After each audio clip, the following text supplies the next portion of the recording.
हम में से अक्सर लोगों का दिन जब शुरू होता है या जब वो काम करने बैठते हैं तो कामों की बमबारी शुरू हो जाती है।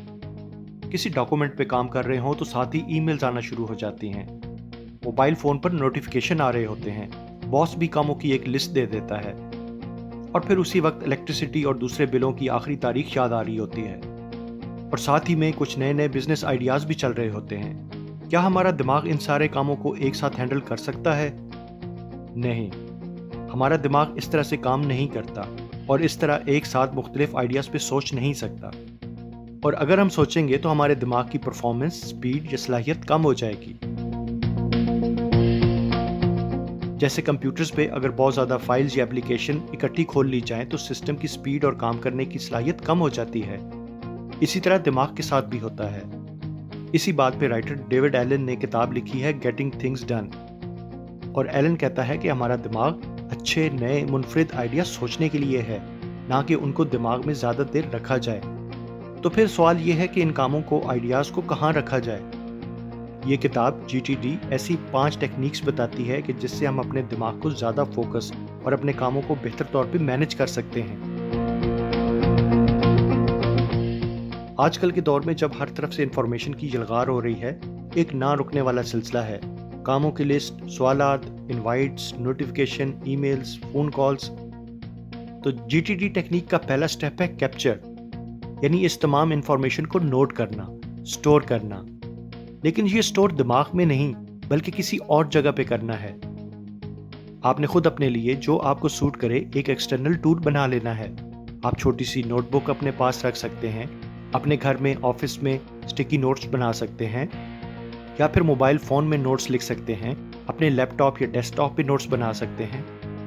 बस जो भी ज़रूरी काम, कोई नया बिजनेस आइडिया, कोई ज़रूरी किताब पढ़नी है, मूवी देखनी है, किसी की बर्थडे पे गिफ्ट देना है, जो भी आपके दिमाग में आए तो उसे किसी और जगह पर लिख लें और अपने दिमाग की स्पेस को थोड़ा फ्री कर दें ताकि वो बेहतर काम कर सके, ना कि इन्हीं कामों में उलझा रहे। ये काम लिखते वक्त, कैप्चर करते वक्त ये नहीं सोचना कि काम ज़रूरी कौन सा है, अच्छा आइडिया कौन सा है, ये अगले स्टेप में करना होगा।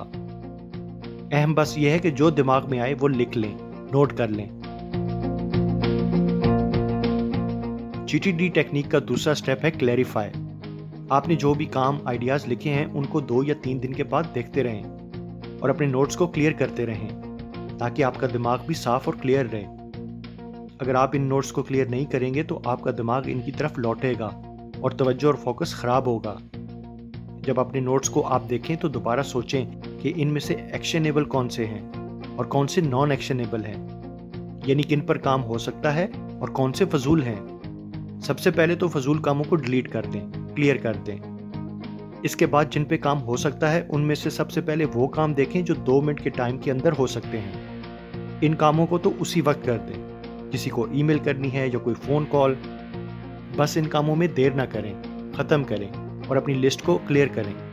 फिर देखिए वो काम जो करने वाले तो हैं लेकिन आप खुद नहीं बल्कि किसी और के हवाले कर सकते हैं, तो उनको भी जल्दी से अगले बंदे के हवाले कर दें और अपनी लिस्ट और नोट्स को और कम कर दें। फिर आखिर में ऐसे काम हैं जो कि खुद एक प्रोजेक्ट हैं, यानी बड़े काम हैं और इन कामों को आपने करना है, तो इनको नोट्स में रहने दें।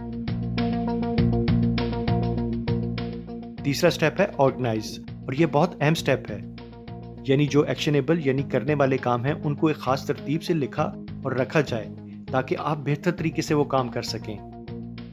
एक्शनेबल कामों को 2 कैटेगरीज में या लिस्ट में तकसीम कर लें। सबसे पहले ऐसे काम देखें जो कि ज़रा बड़े हैं, उन कामों के अंदर काम है, उनको प्रोजेक्ट लिस्ट का नाम दे दें और उसके अंदर मुख्तलिफ काम नोट कर लें और साथ में उनको करने का वक्त और दिन भी लिख लें।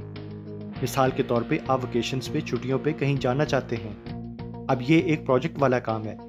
इसके अंदर बहुत से छोटे काम हैं, जैसे आपने टिकट खरीदनी है, रहायश के लिए बुकिंग करवानी है, अपना सामान तैयार करना है, वगैरह वगैरह। दूसरी है वेटिंग लिस्ट। इसके अंदर 2 काम रख दें जिसके लिए आपको किसी दूसरे बंदे की तरफ से इंतज़ार है, और इसमें भी टाइम और वक्त ज़रूर लिख दें कि कब दूसरा बंदा आपको काम करके देगा। अपने काम को ऑर्गेनाइज करने, तरतीब देने का बेहतरीन असूल ये है कि अपने हर काम को कैलेंडर पर ज़रूर लिखें। जैसे पहले बताया है कि काम करने का वक्त और टाइम ज़रूर लिखें। और दूसरा असूल ये है कि नेक्स्ट एक्शन یعنی اس کام کے بعد اگلا کام کیا ہوگا، نیکسٹ سٹیپ کیا ہوگا۔ ہر کام، ہر آئیڈیا کے بعد نیکسٹ ایکشن ضرور سوچیں اور ان کو بھی لکھیں تاکہ آپ کے دماغ میں سارے سٹیپس کلیئر ہو جائیں۔ چوتھا سٹیپ ہے ریفلیکٹ۔ ہمارا دماغ پرسکون اور ہمیں اپنے کاموں اور مصروفیات پہ کنٹرول تبھی ہوگا جب ہم نوٹس اور لسٹ ساری اپڈیٹڈ اور کمپلیٹ ہوں گی۔ اگر ہماری کیلنڈر لسٹ اور نیکسٹ ایکشن اپڈیٹڈ ہوں گے تو ہمیں اپنی روزانہ کی روٹین اور کام کا پہلے سے ہی پتہ ہوگا اور ہم آٹومیٹک یہ کام مکمل کرتے جائیں گے۔ اس کے علاوہ ہمیں ایک ویکلی ریویو ضرور کرنا ہوگا جس میں کیپچر نوٹس اور پھر ایکشنیبل ورک اور خاص طور پہ پروجیکٹ لسٹ کو ریویو کریں۔ کون سے کام مکمل ہو گئے ہیں، کون سے رہ گئے ہیں، نہیں ہوئے تو آخر کیوں نہیں ہوئے، کوئی اور کام ایڈ کرنا ہے یا نہیں کرنا۔ بہتر یہ ہے کہ یہ ریویو فرائیڈے کی شام کو کریں تاکہ آپ ایک مکمل ذہنی سکون کے ساتھ اپنا ویکنڈ انجوائے کر سکیں۔ جی ٹی ڈی ٹیکنیک کا آخری اصول یہ ہے کہ ہمیں یہ بھی معلوم ہونا چاہیے کہ کس ٹاسک کو، کام کو کرنے کے لیے کون سا موزوں وقت ہے۔ مثال کے طور پہ اگر آپ نے کسی کو کال کرنی ہے اور اس وقت آپ کے پاس فون نہیں ہے تو بجائے وقت ضائع کرنے کے یہ دیکھ لیا جائے کہ اس وقت میں اور کیا کام ہو سکتا ہے۔ اگر ایک میٹنگ شروع ہونے سے پہلے 10 منٹ ٹائم ہے تو بجائے کسی مشکل کام پہ 10 منٹ لگانے کے کوئی ضروری فون کال کر لیں، کوئی نوٹیفیکیشن دیکھ لیں تاکہ آپ کے چھوٹے چھوٹے کام کلیئر ہوتے جائیں۔ اسی طرح ایک مصروف دن کے بعد جب انرجی کم ہو جاتی ہے تو شام کو بجائے پھر کوئی مشکل کام کرنے کے اپنے نیکسٹ ایکشن میں سے آسان کام دیکھ لیں اور اسے کلیئر کر دیں۔ تو اس طرح یہ کتاب جی ٹی ڈی ان 5 ٹیکنیک سے یہ سکھاتی ہے کہ ہمیں اپنے دماغ میں کام سٹور نہیں کرنے، انہیں ترتیب سے کہیں لکھنا ہے تاکہ انہیں بہتر طریقے سے مکمل کریں اور ختم کریں۔